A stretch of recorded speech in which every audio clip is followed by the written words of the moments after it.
మనం ఈ రోజు ఈ వీడియోలో హైదరాబాద్లో ఆపరేషన్ అభ్యాస్ పేరుతో ఎలా మాక్ డ్రిల్ కండక్ట్ చేశారో దాని కంప్లీట్ ఇన్ఫర్మేషన్ తెలుసుకుందాం. అయితే హైదరాబాద్ నగర వ్యాప్తంగా బుధవారం ఆపరేషన్ అభ్యాస్ పేరుతో డిఫెన్స్ మాక్ డ్రిల్ నిర్వహించుతున్నారు. ఇందులో భాగంగా నగరమంతా సైరన్ల మోత మోగుతుంది. సైరన్ వినిపించగానే బహిరంగ ప్రాంతాల్లో ఉన్న ప్రజలు సురక్షిత ప్రాంతాలకు వెళ్లాలి అని సూచించారు. సాయంత్రం 4 గంటలకు నగరంలోని 4 చోట్ల సికింద్రాబాద్, గోల్కొండ, కాంచన్గంజ్, డిఆర్డీఓ, మౌలాలి మొదలగు ప్రాంతాల్లో మాక్ డ్రిల్ నిర్వహిస్తున్నారు. పోలీసులు, ఫైర్, ఎన్డీఆర్ఎఫ్, వైద్య, రెవెన్యూ, స్థానిక అధికారులు ఆయా ప్రాంతాలకు చేరుకుంటారు. అత్యవసర పరిస్థితుల్లో ఎలా వ్యవహరించాలనేది ప్రజలకు అవగాహన కల్పిస్తున్నారు.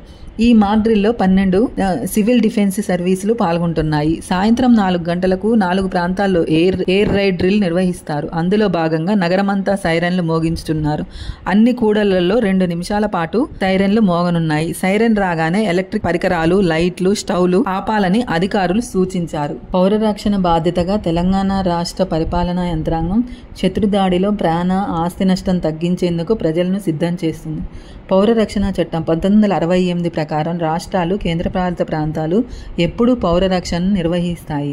ప్రతికూల పరిస్థితుల్లో స్పందించేందుకు సివిల్ అడ్మినిస్ట్రేషన్ సిద్ధంగా ఉంటాయి. పౌరులకు అవగాహన కల్పించి శిక్షణ ఇస్తారు. పౌరుల ప్రాణ నష్టాలకు, ఆస్తి నష్టాన్ని తగ్గించేందుకు పనిచేస్తాయి. శత్రుదాడి సమయంలో ప్రజల ధైర్యాన్ని పెంపొందించేందుకు తోడ్పడతాయి. ఈ మేరకు ఆపరేషన్ అభ్యాస్ అనే కోడ్ పేరుతో దేశవ్యాప్తంగా మాక్ డ్రిల్ జరుగుతుంది. అయితే దేశవ్యాప్తంగా మొత్తం 244 జిల్లాలు బలహీన జిల్లాలుగా గుర్తించారు. తెలంగాణలో హైదరాబాద్ నగరంలో ORR పరిధిలో మాక్ డ్రిల్ నిర్వహిస్తున్నారు. మొత్తం 12 పౌర రక్షణ సరఫరా సేవలు ఈ డ్రిల్ ను చేపడతాయి. మాక్ డ్రిల్ కార్యక్రమ పథకం సిద్ధంగా చేసి ప్రజలను ప్రాణ నష్టాన్ని తగ్గించేందుకు కృషి చేస్తారు. డ్రిల్ సమయంలో మధ్యాహ్నం 4 గంటలకు నగరమంతా సైరన్లు వినిపిస్తాయి. ఐసీసీ యుద్ధ వేళల్లో ప్రజలు ఎలా స్పందించాలనే విషయంపై స్పష్టత కోసం దేశంలోని అన్ని రాష్ట్రాలు, కేంద్రపాలిత ప్రాంతాలు ఈ మాక్ డ్రిల్లను నిర్వహించాలని కేంద్ర మంత్రిత్వ శాఖ ఆదేశాలు జారీ చేసింది. పహల్గామ్లో పర్యాటకుల ఉగ్రవాది తర్వాత భారత్, పాకిస్తాన్ల మధ్య ఉద్రిక్తత పెరగడంతో ఈ మాక్ డ్రిల్స్ ముఖ్యమని కేంద్ర మార్గాలు భావిస్తున్నాయి.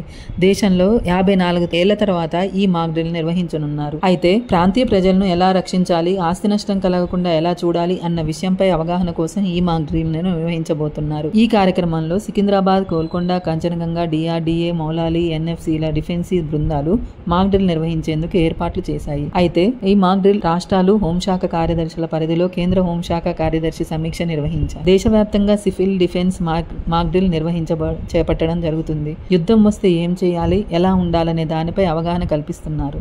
మాక్ డ్రిల్లో ఎంపిక చేసిన ప్రజలకు వాలంటీర్లకు శిక్షణ ఇస్తారు.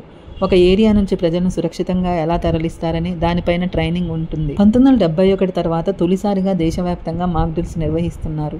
మెట్రో నగరాల్లో ఎయిర్ సైరన్లు ఏర్పాటు చేశారు. అయితే దేశంలో 54 ఏళ్ల తర్వాత సైరన్ మోగబోతున్న ఈ నేపథ్యంలో ప్రజలు అప్రమత్తంగా ఉండాలని, యుద్ధం వస్తే ఎలా ప్రవర్తించాలి, తమను రక్షించుకుంటూ ఎదుటివారిని ఎలా రక్షించాలనే అవగాహన కోసం ఈ మాక్ డ్రిల్ నిర్వహించబోతున్నారు.